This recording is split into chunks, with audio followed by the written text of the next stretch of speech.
Hello മക്കളെയും magnetism and മാറ്ററിന്റെയും മറ്റൊരു വീഡിയോയിലേക്ക് എല്ലാ കൂട്ടുകാർക്കും സ്വാഗതം.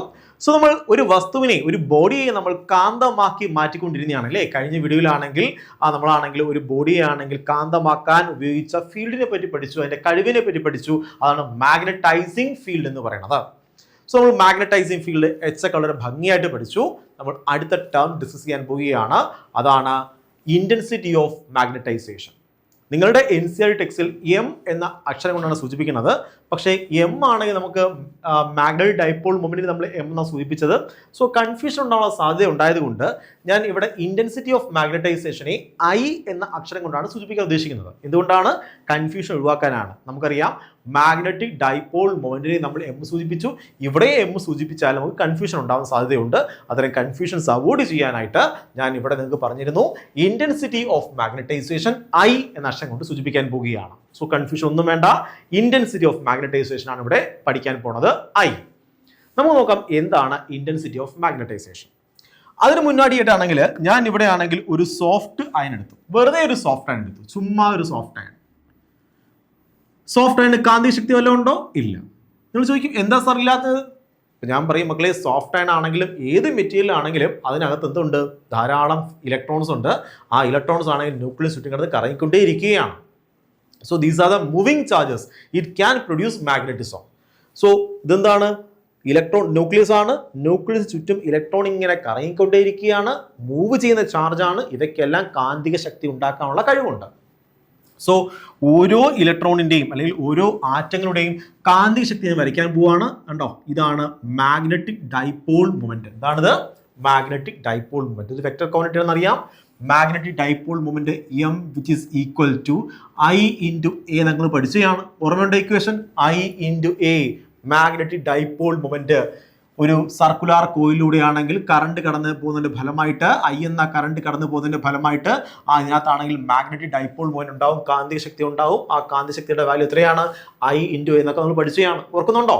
അതുപോലെയാണെങ്കിൽ ഒരു ബാർ മാഗ്നറ്റ് എടുത്തു കഴിഞ്ഞാൽ ആ ബാർ മാഗ്നറ്റിന് ഇവിടെ പോൾ സ്ട്രെങ്ത് ഉണ്ട്, ഇവിടെ പോൾ സ്ട്രെങ്ത് ഉണ്ട്. അവയ്ക്കിടയിലുള്ള അകലം 2L ആണ് എങ്കിൽ നമ്മൾ പറയും magnetic dipole moment which is equal to ആ പോൾ സ്ട്രെങ്ത് ഇൻറ്റു 2L ആണ്. ഇതൊക്കെ പഠിച്ചില്ലേ മക്കളെ? ആണ്. സോ ഒരു കാന്തത്തിന്റെ ശക്തിയാണ് കാന്തിക ശക്തി, മാഗ്നറ്റിക് ഡൈപോൾ മൊമെന്റ് എന്ന് പറയുന്നത്. സോ ഞാൻ മാഗ്നറ്റിക് ഡൈപോൾ മൊമെന്റ് ഡയറക്ഷൻ പറഞ്ഞാൽ സൗത്ത് ടു നോർത്ത് ആണ്. എന്താണ്? സൗത്ത് ടു നോർത്ത് ആണ്. Magnetic dipole moment south to north ആണ് പോണത്. സോ ഇവിടെയാണെങ്കിൽ ഞാൻ ഒരു ഇലക്ട്രോണിന്റെ മാഗ്നറ്റിക് ഡൈപോൾ മൊമെന്റ് വരച്ചതാണ്. ഇതുപോലെ നമുക്കറിയാം അനേകായിരം ഇലക്ട്രോൺ ഉണ്ട്. അവയുടെ ആണെങ്കിൽ മാഗ്നറ്റിക് ഡൈപോൾ മൊമെന്റ് നോക്കി നമുക്ക് മനസ്സിലാവും പരസ്പരം ക്യാൻസൽ ആയി പോകുമടാ. സോ ഒരു ഇലക്ട്രോൺ ഉണ്ടാക്കുന്ന മാഗ്നറ്റിക് ഡൈപോൾ മൊമെന്റിനെ മറ്റേ ഇലക്ട്രോൺ ക്യാൻസൽ ആക്കുന്നതിന്റെ ഫലമായിട്ട്, അല്ലെങ്കിൽ ഒരു ആറ്റം ഉണ്ടാക്കുന്ന നെറ്റ് മാഗ്നറ്റിക് ഡൈപോൾ മൊമെന്റിനെ മറ്റേ ആറ്റം ക്യാൻസൽ ചെയ്യുന്നതിന്റെ ഫലമായിട്ട് ഇവിടെ ആകെ മാഗ്നറ്റിക് ഡൈപോൾ മൊമെന്റ്, ആകെ കാന്തിക ശക്തി എത്രയായിട്ട് മാറും മക്കളെ? 0 ആയിട്ട് മാറും. സോ സാധാരണഗതിയിൽ നിങ്ങളൊരു സോഫ്റ്റ് അയൺ എടുത്തു കഴിഞ്ഞാൽ ആ സോഫ്റ്റ് അയണിന്റെ net magnetic dipole moment value എത്രയായിരിക്കും? 0 ആയിരിക്കും. ഞാൻ പറഞ്ഞു നെറ്റ് മാഗ്നറ്റിക് ഡൈപോൾ മൊമെന്റ്, ആകെ മാഗ്നറ്റിക് ഡൈപോൾ മൊമെന്റ് വാല്യൂ എത്രയാണ്? 0 ആണ്. സോ ഞാൻ ഈ സോഫ്റ്റ് അയണെയാണ് ഞാനാണെങ്കിൽ ഒരു മാഗ്നറ്റൈസിങ് ഫീൽഡിലേക്ക് കയറ്റാൻ പോകുന്നത്. കണ്ടോ, മറ്റു വസ്തുക്കളെ കാന്തമാക്കാൻ ശേഷിയുള്ള ഫീൽഡിലേക്ക് കയറ്റുന്നത്. അപ്പോൾ ഉറപ്പായിട്ടും ഇതെന്തായിട്ട് മാറി? സോഫ്റ്റ് അയൺ കാന്തമായി മാറി. അപ്പൊ നിങ്ങൾ ചോദിച്ചു, സാർ നേരത്തെ കാന്തിക ശക്തി ഇല്ലായിരുന്നു, ഇവിടെ സോഫ്റ്റ് അയൺ കൊണ്ടുവച്ചപ്പോഴത്തേക്കും, ഇവിടെ സോളിനോഡിലൂടെ കറണ്ട് കടത്തി വിട്ടപ്പോഴത്തേക്കും സോഫ്റ്റ് അയൺ എങ്ങനെ കാന്തമായി മാറി? അപ്പൊ ഞാൻ പറയും മക്കളെ, സിമ്പിൾ. ഇവിടെയാണെങ്കിൽ എക്സ്റ്റേണൽ മാഗ്നറ്റിക് ഫീൽഡ് ഉണ്ടായിരുന്നു അല്ലേ? എക്സ്റ്റേണൽ മാഗ്നറ്റിക് ഫീൽഡ് ഉണ്ടായിരുന്നു. അതിനൊരു കഴിവുണ്ട്, മറ്റു വസ്തുക്കളെ കാന്തമാക്കാൻ ഒരു കഴിവുണ്ട്. അതിനെ വിളിക്കുന്ന പേരെന്താണ്? Magnetising field. ഉണ്ടോ? Magnetising field. So magnetising field കൊടുക്കും. കേട്ടോ, മാഗ്നറ്റൈസിങ് ഫീൽഡ് H കൊടുക്കും. ആ H കൊടുക്കുന്നതിന്റെ ഫലമായിട്ട്, H കിട്ടിയതിന്റെ ഫലമായിട്ട് ഇങ്ങനെ തിരിഞ്ഞിരിക്കുന്ന മാഗ്നറ്റിക് ഡൈപോൾ മൊമെന്റുകളെ ഒരേ ഡയറക്ഷനിൽ എന്ത് ചെയ്യും മക്കളെ? അലൈൻ ചെയ്യുമടാ. സോ ഒരേ ഡയറക്ഷനിൽ ആരെ അലൈൻ ചെയ്യും? മാഗ്നറ്റിക് ഡൈപോൾ മൊമെന്റുകളെ ഒരേ ഡയറക്ഷനിൽ അലൈൻ ചെയ്യും. അതിന്റെ ഫലമായിട്ട് ഇവയ്ക്ക് എന്ത് കിട്ടും? കാന്തിക ശക്തി കിട്ടും. മനസ്സിലായോ? ഇവിടെ ഒരാളെ ക്യാൻസൽ ചെയ്യുന്നുണ്ടോ? ഇല്ല.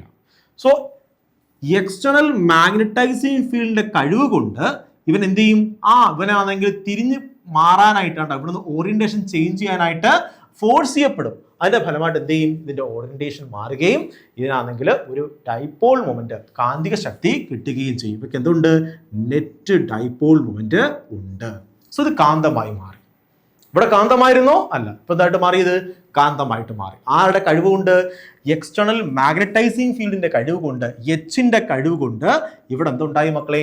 ആ ഒരു മാഗ്നറ്റിക് ഫീൽഡ് ഉണ്ടായി. സോ ഇവിടെ ഒരു കാന്തിക ശക്തി ഇതിന് കിട്ടി. ശരിയാണോ? എക്സ്റ്റേണൽ മാഗ്നറ്റൈസിങ് ഫീൽഡിന്റെ കഴിവ് കൊണ്ട് ഇവിടെയാണ് എന്ത് ചെയ്തു? ആ ഒരു കാന്തിക ശക്തി കിട്ടി. ഇതിനൊരു മാഗ്നറ്റിക് ബിഹേവിയർ കിട്ടിക്കഴിഞ്ഞു, അല്ലെങ്കിൽ നെറ്റ് മാഗ്നറ്റിക് ഡൈപോൾ മൊമെന്റ് ഉണ്ടായി. ഓക്കെ ആണോ? ശരി. അങ്ങനെയെങ്കിൽ ഞാൻ ചോദിക്കുകയാണ്, ഇത് എത്ര ശക്തമായ കാന്തമായിട്ടാണ് മാറിയത്? എത്ര നന്നായിട്ടാണ് ഇതിനെ മാഗ്നറ്റൈസ് ചെയ്തത്? അതിനെ വിളിക്കുന്ന പേരാണ് intensity of magnetisation. So intensity of magnetisation എന്ന് പറഞ്ഞു കഴിഞ്ഞാൽ നമ്മൾ കാന്തമാക്കേണ്ട വസ്തു എത്ര ഭംഗിയായിട്ടാണ് കാന്തമായി മാറിയത്, എത്ര നല്ല കാന്തമാണ്, എത്ര സ്ട്രെങ്ത് ഉള്ള കാന്തമാണ് എന്ന് മനസ്സിലാക്കണമെങ്കിൽ ആരെ ചോദിച്ചാലും മതി? ഇന്റൻസിറ്റി ഓഫ് മാഗ്നറ്റൈസേഷൻ നോക്കിയാൽ മതി. So intensity of magnetization which is equal to net magnetic dipole moment per unit volume. So ഒരു യൂണിറ്റ് വോളിയത്തിൽ നോക്കടാ, ഇവിടെ ഞാൻ ഒരു യൂണിറ്റ് വോളിയം എടുക്കാൻ പോവാണ്.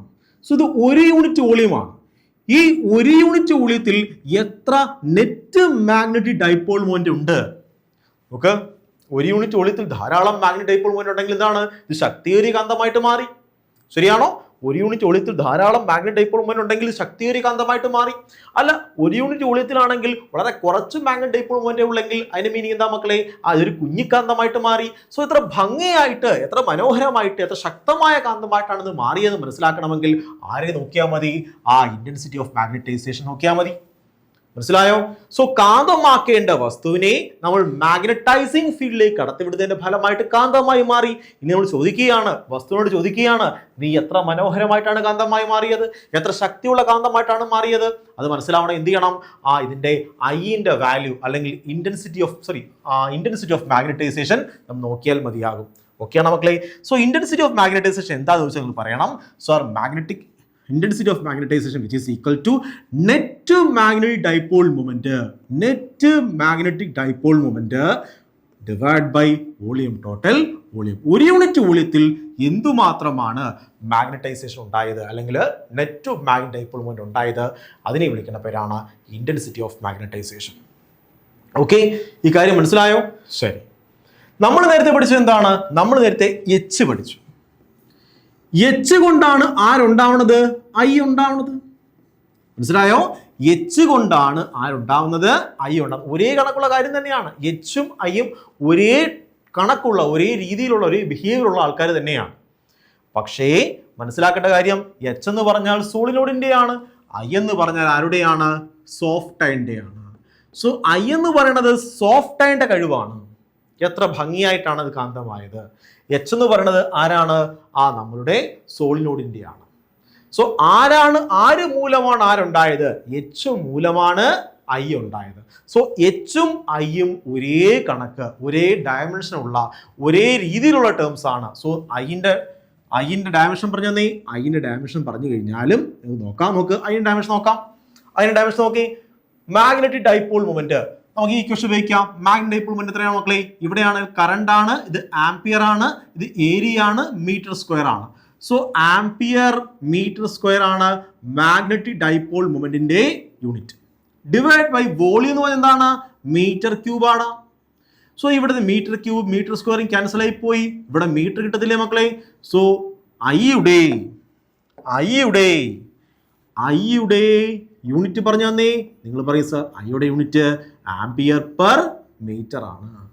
ആംപിയർ പെർ മീറ്റർ അല്ലാതെ നേരത്തെയും നമ്മൾ മുന്നേ പഠിച്ചത് എന്താണ്? Ampere H which is equal to ampere per metre എന്നാണ്. കഴിഞ്ഞ വീഡിയോയിൽ പഠിച്ചായിരുന്നു. ആംപിയർ പെർ മീറ്റർ ആണ്. എച്ച് എന്ന് പറയുന്നത് മാഗ്നറ്റൈസിങ് ഫീൽഡ് ഇന്റൻസിറ്റി. മാഗ്നറ്റൈസിങ് ഫീൽഡിന്റെ കഴിവാണ്. മറ്റു വസ്തുക്കളെ കാന്തമാക്കാനുള്ള ഈ വസ്തുവിന്റെ കഴിവിനെ വിളിക്കുന്ന പേരാണ്. മറ്റു വസ്തുക്കളെ കാന്തമാക്കാനുള്ള ഫീൽഡിന്റെ കഴിവിനെ വിളിക്കുന്ന പേരാണ് എന്തെന്ന് പറയുന്നത്? Magnetizing field intensity. ഇവിടെ എന്താണ്? Intensity of magnetisation. എത്ര ശക്തമായിട്ടാണ് കാന്തമാക്കി മാറ്റിയത് എന്നറിയണമെങ്കിൽ എന്ത് ചെയ്യണം? ഒരു യൂണിറ്റ് വോളിയത്തിലാണെങ്കിൽ എത്ര നെറ്റ് മാഗ്നറ്റിക് ഡൈപോൾ മൊമെന്റ് ഉണ്ടെന്ന് ചെക്ക് ചെയ്താൽ മതിയാവും. ഓക്കെ ആണോ? സോ എച്ചും ഐയും ഒരേ ഇനത്തിൽപ്പെട്ട, ഒരേ രീതിയിലുള്ള ടേംസ് ആണ്. ആരുണ്ടായത് കൊണ്ടാണ് ആരുണ്ടായത്? എച്ച് കൊടുത്തത് കൊണ്ടാണ് ഐ ഉണ്ടായത്. വളരെ ഇമ്പോർട്ടൻ്റ് ആണ്, നന്നായിട്ട് മനസ്സിലാവുന്ന ടേംസ് ആണ്. എച്ച് കൊടുത്തത് കൊണ്ടാണ് ഐ ഉണ്ടായത്. എച്ച് ആണ് വസ്തുക്കളെ കാന്തമാക്കി മാറ്റുന്നത്. ഐ കൊണ്ട് എന്ത് ചെയ്തു? അതിന് ബിഹേവിയർ കിട്ടി, അതിന് ശക്തി കിട്ടി. ഐ എന്ന് പറഞ്ഞാൽ ശക്തിയാണ്, ഈ മെറ്റീരിയൽ ശക്തിയാണ്. മാഗ്നറ്റിക് എത്ര ശക്തമായിട്ടാണ് മാഗ്നറ്റൈസേഷൻ നടന്നത്, അതാണ് ഐ എന്ന് പറയുന്നത്. ഓക്കെ ആണോ? സോ എച്ചും ഐയും ഒരേ കണക്കുള്ള ടേംസ് ആണ്. അങ്ങനെയെങ്കിൽ ഇവർക്ക് ഇക്വേഷൻ ഷെയർ ചെയ്യാൻ കഴിയും, ഇതിന് ഇക്വേഷനും പറയാൻ കഴിയും. എച്ചിന്റെ ഇക്വേഷൻ എന്തായിരുന്നു? നമുക്കറിയാം B which is equal to μ0 H. ഓർമ്മയുണ്ടോ? നമ്മൾ ഈ ഇക്വേഷൻ പഠിച്ചതാണ്. അതുപോലെ നമുക്ക് എവിടെയും പറയാം, ഈ ഐക്കും പറയാൻ കഴിയും. എങ്ങനെയാണ്? B which is equal to μ0 I എന്നും പറയാൻ കഴിയും. കാര്യം നിങ്ങൾ എച്ചിന് പകരം ഐ ആണ് ഉപയോഗിക്കുന്നതെങ്കിൽ, ഇവിടെ ആണെങ്കിൽ ആരുണ്ട്? എച്ച് അല്ല, ഇവിടെ ആണെങ്കിൽ സോളിനോട് ആണോ ഉള്ളത്? അല്ല, പകരം ആരാണ് ഇരിക്കുന്നത്? സോഫ്റ്റ് ആണ് ഇരിക്കുന്നത്. അങ്ങനെയെങ്കിൽ എച്ചിന് പകരം എന്ത് പറയണം? ഐ എന്ന് പറയണം. നോക്ക് മക്കളെ, നോക്ക്, ഇതെല്ലാം എറൈസ് ചെയ്യാൻ പോവാണ്, കാണിച്ചു തരാൻ പോവാണ്. നോക്കടാ, ഇവിടെ ആണെങ്കിൽ സോളിനോടാണ് ഇരിക്കുന്നത്. അങ്ങനെയെങ്കിൽ നോക്ക്, ഇതിനകത്താണെങ്കിൽ മാഗ്നറ്റിക് ഫീൽഡ് ഉണ്ടടാ, ഇതിനകത്ത് മാഗ്നറ്റിക് ഫീൽഡ് ഉണ്ട്, ബി ഉണ്ട്. അങ്ങനെയെങ്കിൽ പറഞ്ഞ് B which is equal to, നിങ്ങൾ പറയും സർ μ0 ഉണ്ടോ? ഇവിടെ ആണെങ്കിൽ വേറെ വസ്തുക്കളൊന്നുമില്ല, ഇതിനകത്താണ് വസ്തു ഉണ്ടായിരുന്നെങ്കിൽ അകത്ത് പറയുമ്പോൾ നമ്മൾ എന്ത് ചെയ്യണം? മ്യൂ എന്നായിരിക്കും പറയേണ്ടത്. അകത്തൊരു ബോഡി ഉണ്ടായിരുന്നെങ്കിൽ നമ്മൾ എന്ത് ചെയ്യണം? അകത്തൊരു പോയിന്റ് പറയുമ്പോൾ നമ്മൾ മ്യൂന്നേ പറയാൻ കഴിയത്തുള്ളൂ, μ0 എന്ന് പറയാൻ കഴിയത്തില്ല. പക്ഷെ അകത്ത് എയറാണ് ഇരിക്കുന്നത് ഇപ്പോൾ, അപ്പോൾ നമുക്ക് μ0 എന്ന് പറയാൻ കഴിയും. So B which is equal to ഇവിടെ μ0, പിന്നെ എന്ത് പറയണം? എച്ച് എന്ന് പറയാൻ കഴിയും. കാര്യം സോളിനോയിഡാണ്.